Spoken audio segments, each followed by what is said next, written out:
রমজান মাসে এই দুইটি আমল বেশি বেশি করবেন, ইনশাআল্লাহ জীবন পাল্টে যাবে। চাওয়া পাওয়া দ্রুত পূরণ হয়ে যাবে। প্রিয় ভাই, রমজান মাসে প্রতিটা সময় কিভাবে কাটাবেন আর কোন আমল করবেন? দেখেন, জীবন বদলানোর জন্য সর্বপ্রথম আল্লাহর দিকে ফিরে আসতে হবে। আল্লাহর দিকে ফিরে আসতে হবে। ফাফিরু ইলাল্লাহ। তো তওবা ইস্তেগফার বেশি করবেন। তওবা ইস্তেগফার বেশি করবেন মানে কীরকম বেশি করবেন? যে কম করে 100বার ইস্তেগফার করবেন। জীবন বদলানোর জন্য এই একটি আমলই রমজান মাসে যথেষ্ট। দেখেন, চাওয়া পাওয়া যত জীবনে সীমিত করবেন, কম করবেন, জীবন ততই সুন্দর হবে।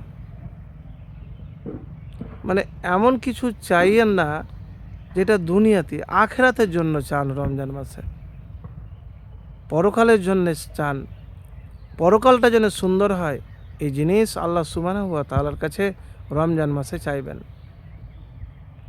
তো জীবন বদলানোর জন্য প্রথমে আল্লাহর দিকে ফিরে আসতে হবে, নিজের মানসিকতা বদলাতে হবে।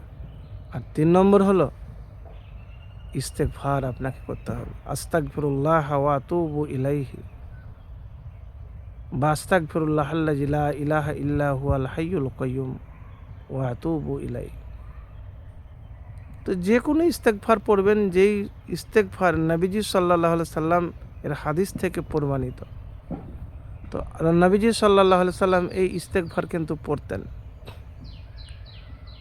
আস্তাগফিরুল্লাহ ওয়া আতুবু ইলাইহি।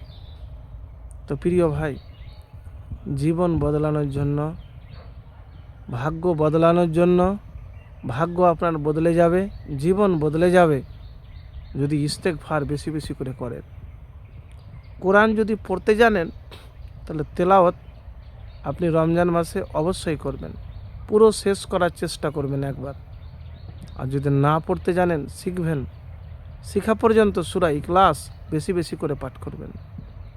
প্রিয় ভাই, ধ্যান ধারণা সম্পূর্ণ আখেরাতের দিকে নিয়ে যান, অটোমেটিক জীবন বদলে যাবে, ভাগ্য বদলে যাবে। তো প্রিয় ভাই, এতটুকুন বলবো, যতটুকুন সময় পাবেন রমজান মাসে দোয়া জিকির নিয়েই ব্যস্ত থাকবেন। প্রিয় ভাই, একবার এই আমল করে দেখুন, ইনশাআল্লাহ ফলাফল পাবেন।